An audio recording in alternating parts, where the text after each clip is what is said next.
कॉनकरेंट deviation method से correlation को calculate करने के लिए फार्मूला यूज करते हैं।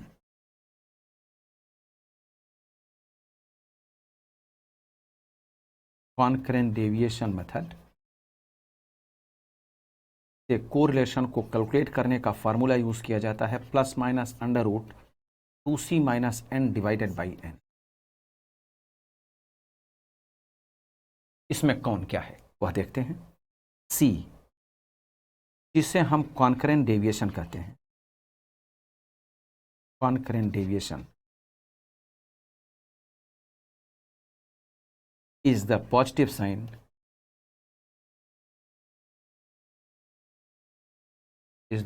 sign for cx into cy column।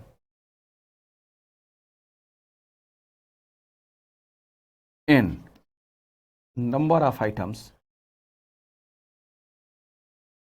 -1। अगर 6 पेयर ऑफ ऑब्जर्वेशंस होंगे तो n की वैल्यू 5, 10 होंगे तो 9। जितने दिया ऑब्जर्वेशंस दिए जाएंगे उससे एक कम हमें फार्मूले में लगाना है।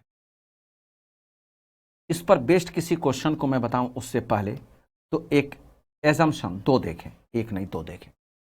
मान लो किसी क्वेश्चन में मैंने कहा for 10 pair of observations, for 10 pair of observations तो n इक्वल टू हो गया 9। For 10 pair of observations number of concurrent deviation is 6। Number of concurrent deviation is 6 तो meaning c equal to 6। Formula लगा दिया r equal to plus minus under root 2 into 6 minus 9 divided by 9 equal to plus minus under root 2 into 6 12 minus 9 e by 9। ये आप cancel करोगे तो 1/3 आएगा और finally आप इसे लिख सकते हैं प्लस माइनस 1/।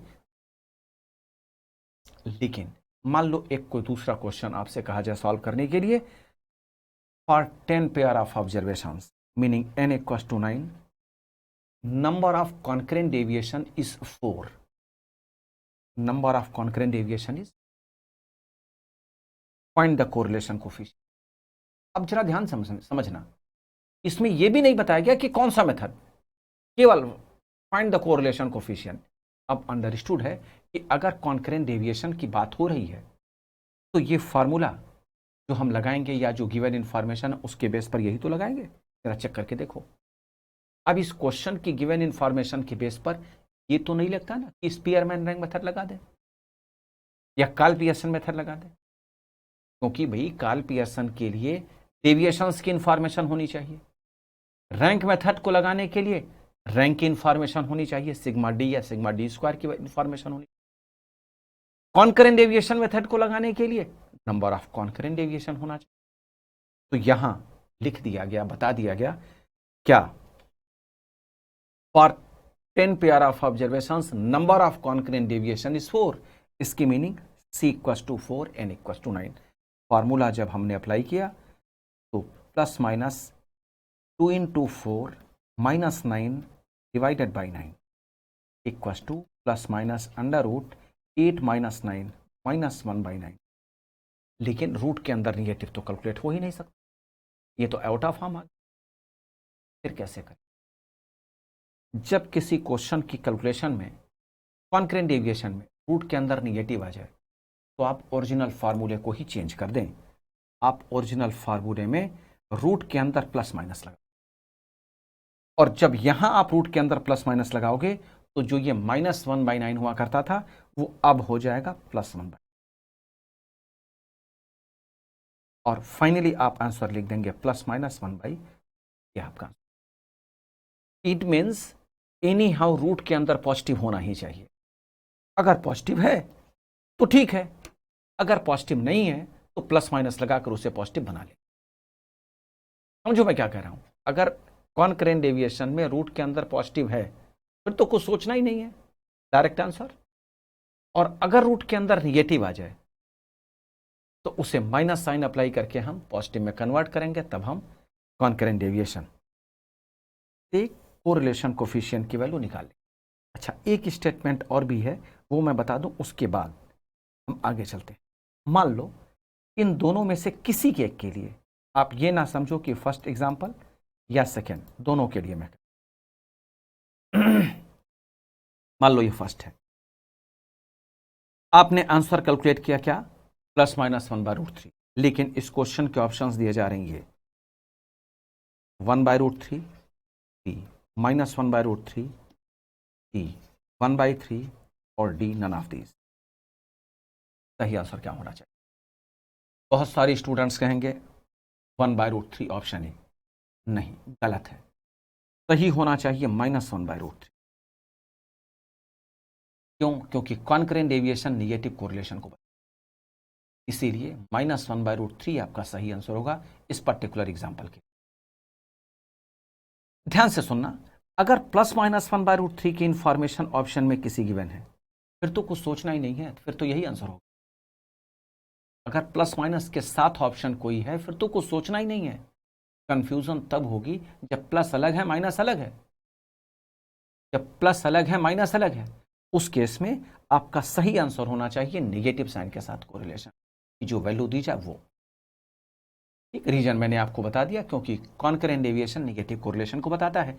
और ये स्टेटमेंट ना केवल इस एजम्पशन में, दूसरे वाले एग्जाम्पल में भी यही है, जो +-1/3 था। +-1/3 है, बिल्कुल ठीक है। +1/3 अलग है, -1/3 अलग है, तो -1/3 को सिलेक्ट करें। ठीक है। अच्छा, अब चलते हैं एक क्वेश्चन पर, जिसको सॉल्व करके मैं आपको बताऊं कि ये वैल्यूज हम कैलकुलेट करेंगे कैसे, पाएंगे कैसे। मान लो एक कोई क्वेश्चन दिया गया जिसमें x वेरिएबल और y वेरिएबल की इंफॉर्मेशन गिवन है। x वेरिएबल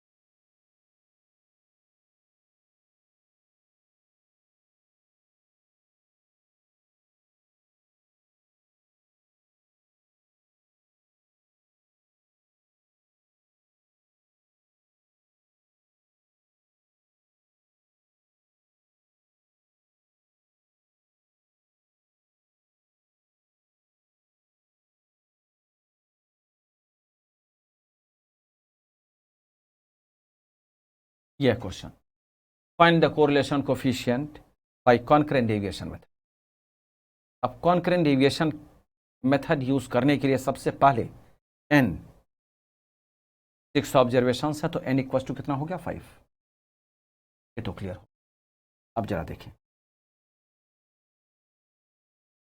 cx आपको कैलकुलेट करना है। जरा देखें cx की कैलकुलेशन हम करेंगे कैसे। x वेरिएबल में एक्चुअल वैल्यू से प्रीवियस वैल्यू को सब्ट्रैक्ट करो, जो साइन आएगा केवल उसी को लिखेंगे, वैल्यू नहीं लिखेंगे। फिर समझो मैंने क्या कहा, x वेरिएबल में एक्चुअल वैल्यू में से प्रीवियस वैल्यू को सब्ट्रैक्ट करो, जो साइन आए केवल उसी को लिख दो, वैल्यू नहीं लिखो। अब फर्स्ट फिगर देखते हैं। 10 के पहले कुछ नहीं है, नील। 32 - 10 आएगा +22, 22 को छोड़ दो, प्लस साइन लिख लो। 25 - 32 आएगा -7, 7 को छोड़ दो, केवल नेगेटिव लिख लो। 35 - 25 +10, 10 को छोड़ दो, केवल प्लस साइन लिख लो। Next plus, next plus. Y, CY, इसमें भी फर्स्ट फिगर नील, क्योंकि 54 के पहले तो कोई वैल्यू ही नहीं है, इसलिए इसे छोड़ दो। नेक्स्ट 61 - 54 पॉजिटिव, +7, तो 7 को छोड़ दो, प्लस केवल लिख लो। नेक्स्ट 75 - 61, ये क्या होगा प्लस। 92 - 75, ये भी होगा +17, तो 17 को छोड़ दो, प्लस। 67 - 92 negative, 81 - 67 positive. अब इन दोनों को मल्टीप्लाई कर लो, CX × CY। प्लस प्लस का मल्टीप्लिकेशन प्लस, प्लस माइनस का माइनस, प्लस प्लस का plus, minus plus. Total positive science कितने हैं? 3, तो C = 3 होगी। जितने पॉजिटिव साइंस बनते हैं इस कंडीशन पर, वही C की वैल्यू है। इस एग्जांपल में C 3 आता है, तो 3 लिख दिया C के लिए। अगर एक भी पॉजिटिव साइन नहीं होता तो सी के लिए 0 लिखा जाता।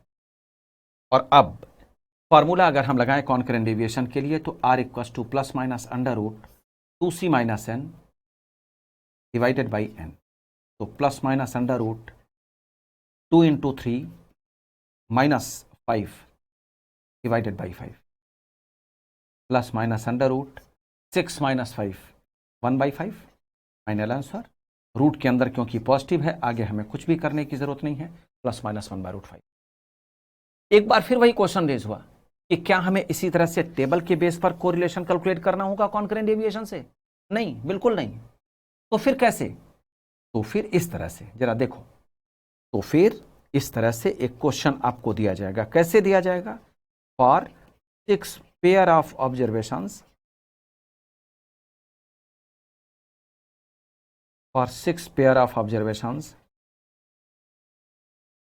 number of concurrent deviation, number of concurrent deviations is 3.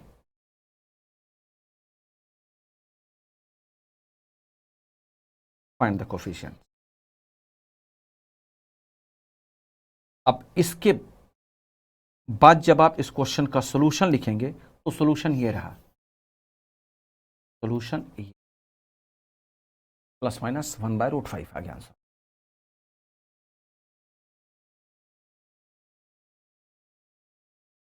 ये था कॉन्करेंट डेविएशन मेथड।